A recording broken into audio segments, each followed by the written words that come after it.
Hi guys, so I'm just gonna make a series of videos for you guys because I just had an incredible home birth, and I'm just gonna be really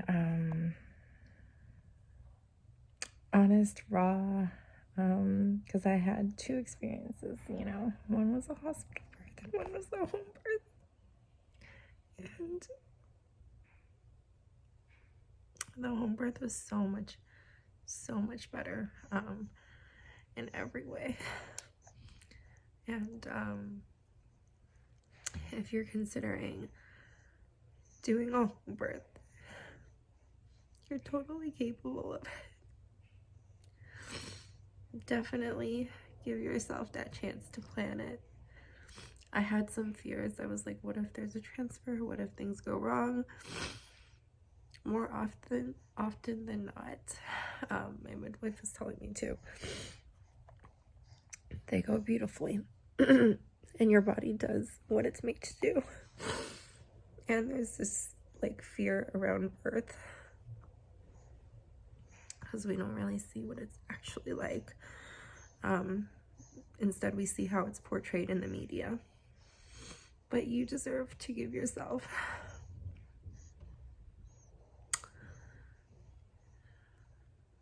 a chance to just experience the beauty of how amazing home birth is, and just yeah, you can definitely do it. My camera was really high. Oops.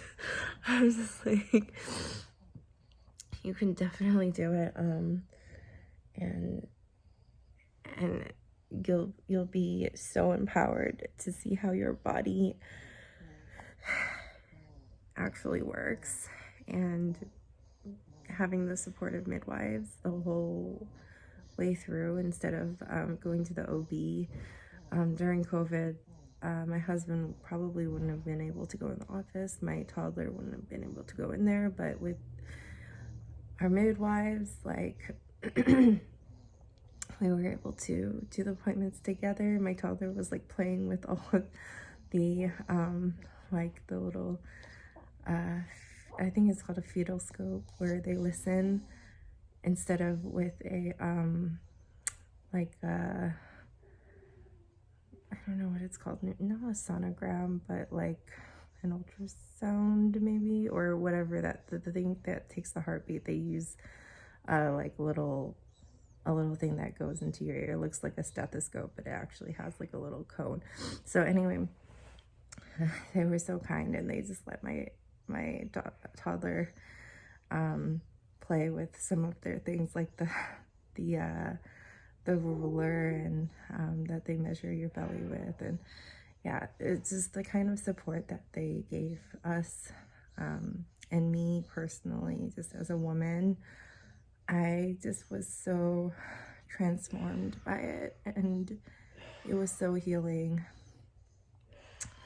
In the hospital, you don't get to do a lot of things. You have to be in, you have to have an IV usually. Even if you ask for it, they might still give it to you anyway and just say you need it. They give you a lot of fluids. I was super swollen after my first birth in the hospital, my hospital birth, because of all the IVs that they pumped into me. And usually baby's a little bit heavier because the IV fluids as well. And I didn't want Pitocin with my first baby, and they said that I needed it because my water had broken. But there's actually different ways to get your body to go into labor, because when your water breaks, your body's ready to go into labor. But in the hospital, they don't really let you do, like, they don't give your body time to do that. So they're just like, okay, well, Pitocin it is. And those contractions were really hard. I still got a natural birth in the hospital with the help of my doula and my husband, and they got me through it, but it was so hard. And this time, it was just so much better. I got to, like, be at home. I got to experienced the contractions as they were naturally building, and it was very manageable until like transition. That's when everybody's like, I felt overwhelmed, I felt out of control, I didn't know what's going on, I wanted to, that's when people ask for pain meds. But transition is so short compared to the rest of the labor. That was very manageable. And your body builds that oxytocin, and it makes it, and it releases that. So it's like all these amazing things, how your body was made to work without intervention.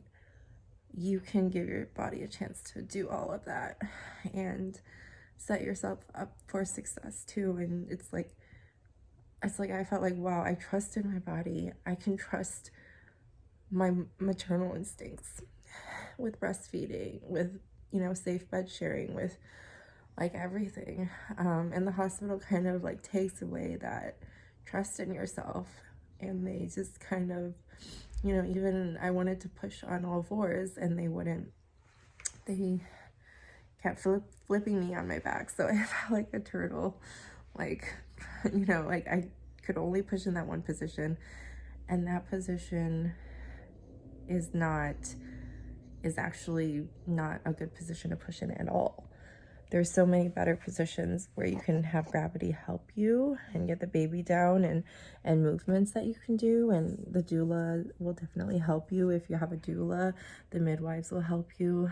But a lot of hospitals, not all of them, but a lot of hospitals, for either liability or ease of delivery for them, they do it in a very cookie cutter way. So it's like, the woman has these instincts to get up and move around, but the hospital, the OBs, they have their set way of doing things, and it's not really their fault. It's just the system and how it's set up. So, and then that sets, women up for a whole cascade of intervention, and possibly, after the Pitocin, usually the epidural comes.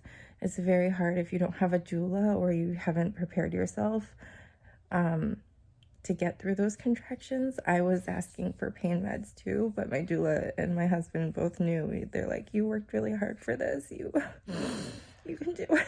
So they definitely got me through that. But at home, we had the same doula, and it was my husband, and I just had like very, it was just comforting in a way too, because I was like having just like a little bit of deja vu. It was like her on one side and him on the other, but I was in different positions.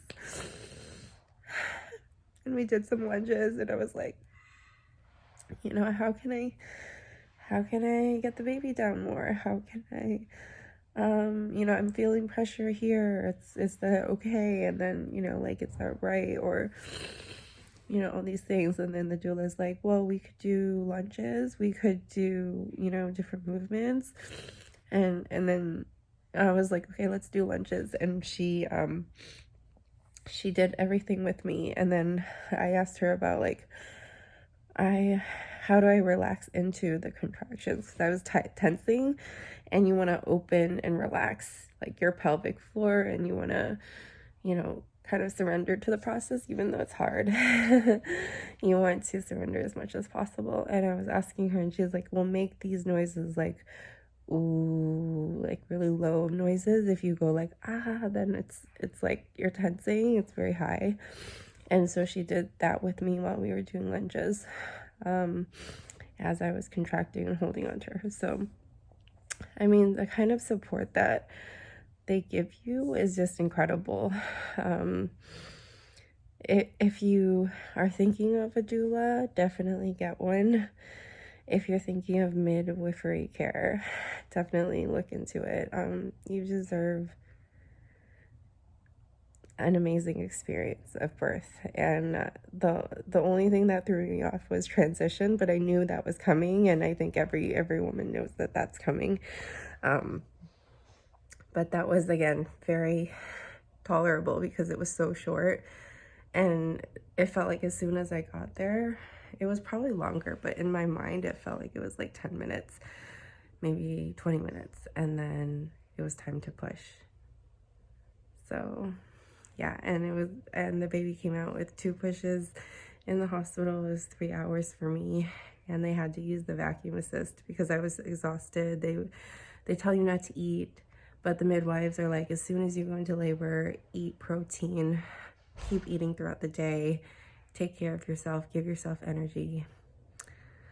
But yeah, definitely look into that. I'll be creating more videos on this. This is just the first of many because I want to really share my experience. Home birth is so empowering. You okay, baby?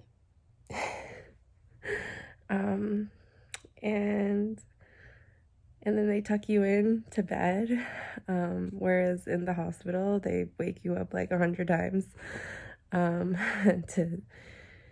to like do testing, to do all kinds of crazy stuff, to get, just like to check on you, make sure you're okay, but really you just need to rest. And the midwives definitely check everything, your vitals, the baby's vitals, before they leave. And they spend a lot of time with you, making sure that your bleeding looks okay. So they are pros. They are actually the pros at giving birth. And my midwife was just saying home birth is the best kept secret. It really is. I was like unsure of the process, but I heard this on a podcast once that was like, nobody does a home birth and then goes, oh, I want to do a hospital birth next time. It's always like, I had a hospital birth. It wasn't what I wanted. I didn't have a say. I didn't have a voice. And now I want to try a home birth. So definitely try a home birth. You can do it, and just do a home birth. You'll be so amazed at yourself, and just proud of yourself for what you're capable of. All right, God bless you.